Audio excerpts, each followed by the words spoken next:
வணக்க மக்களே, welcome to the ஃபென்சர் show. இன்னைக்கு ஷோல நம்ம பார்க்க போறது மிஸ்டர் எக்ஸ் அப்படின்ற ஒரு தமிழ் மூவியோட review Jio hot star OTT ஆப்ல அவைலபிளா இருக்கு. ஆர்யா, கௌதம் கார்த்திக் மற்றும் பலர் நடிச்சிருக்காங்க. தமிழ்ல ஒரு துரந்தர் அப்படின்ற ரேஞ்சுக்கு பில்டப்போட ரிலீஸ் ஆன ஒரு ஸ்பை த்ரில்லர்.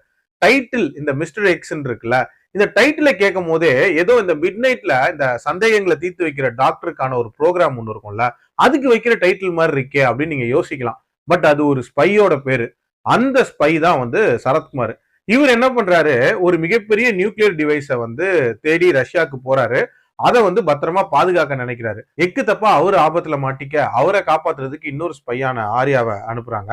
அந்த டிவைஸ் மட்டும் எதிரிகள் கையில கிடைச்சது அப்படின்னா அதை வச்சு ஒரு மிகப்பெரிய நியூக்ளியர் அட்டாக் அவங்க பிளான் பண்ணிடுவாங்க. அதுவும் G20 சம்மிட் மாநாடு வந்து தமிழ்நாட்டுல நடந்துட்டு இருக்கு. அப்போ வந்து இந்த நியூக்ளியர் அட்டாக்கை பிளான் பண்ணாங்க அப்படின்னா ஒரு மிகப்பெரிய கெட்ட பேரா இருக்கும் அப்படின்ற மாதிரியான ஒரு சுச்சுவேஷன் இருக்கு.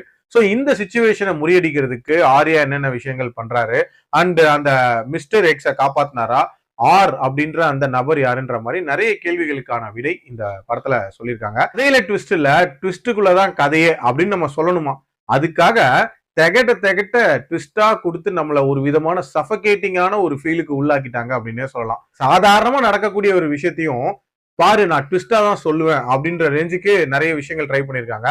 உதாரணத்துக்கு கௌதம் கார்த்தி தான் வில்லன் அப்படின்றது நமக்கு அப்பட்டமா தெரியும். பட் இருந்தாலும் ஸ்டார்டிங்ல அவர் நல்லவர் மாதிரி வந்து அடுத்த சீன்லயே அவர் வந்து கெட்டவராமா, இப்படி ஒரு காட்சி அமைப்பு இருந்துச்சு.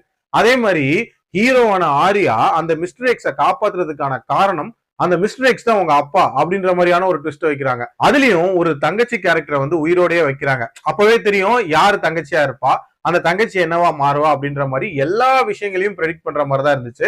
கிளைமேக்ஸ் ட்விஸ்ட்லாம் வந்து அல்டிமேட் காமெடியா இருந்துச்சு அப்படின்னே சொல்லலாம். பொத்தாம் பொதுவா ஒரு ஸ்பை கதையை எடுத்து வச்சுட்டு இந்த அர்ஜுன் படங்கள் எல்லாம் பார்த்த மாதிரியான விஷயங்களை ஸ்கிரீன்ல காட்டிட்டு ஏதோ உலகத்தரத்துக்கு படம் எடுத்துட்டேன் அப்படின்ற மாதிரியான ஒரு பில்டப்பை கொடுத்துருக்காங்க.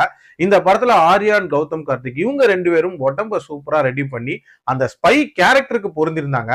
ஆனா அந்த ஸ்பை கேரக்டருக்கான அந்த ரைட்டிங் இருக்குல்ல, அது ரொம்ப ரொம்ப சுமாரா இருந்துச்சு அப்படின்னே சொல்லலாம். இதுல ரெண்டு பேருக்கும் எமோஷனல் பிளாஷ்பேக்லாம் வேற வச்சிருப்பாங்க. சுத்தமா எமோஷன் அப்படின்றது ஒர்க் ஆகவே இல்லை. இஷ்டத்துக்கு லாஜிக், அதாவது ஏதோ சிவகாசியில பட்டாசு வாங்கிட்டு பஸ் ஸ்டாண்ட்ல போற மாதிரி இந்த படத்துல வந்து அந்த நியூக்ளியர் டிவைஸை தூக்கிட்டு எல்லா இடத்துக்கும் ரொம்ப ஈஸியா போற மாதிரியான காட்சிகள், அந்த அட்டாக்கை முறியடிக்க ஆர்யா பண்ணக்கூடிய விஷயங்கள், இந்த மாதிரி பல விஷயங்கள் வந்து நம்ப முடியாத மாதிரி தான் இருந்துச்சு. ஓவரால் ரொம்ப சுமாரான ஒரு ஸ்பை த்ரில்லர். உங்களுக்கு பார்க்கணும்னு நினைச்சீங்கன்னா பாருங்க. என்னோட ரேட்டிங் 2.3 அவுட் ஆஃப் 5. அடல் கண்டென்ட்டை பொறுத்த வரைக்கும் பெருசாலாம் இல்ல. பார்க்கலாம். மீண்டும் அடுத்த விமர்சனத்தில் சந்திக்கிறேன். நன்றி, வணக்கம்.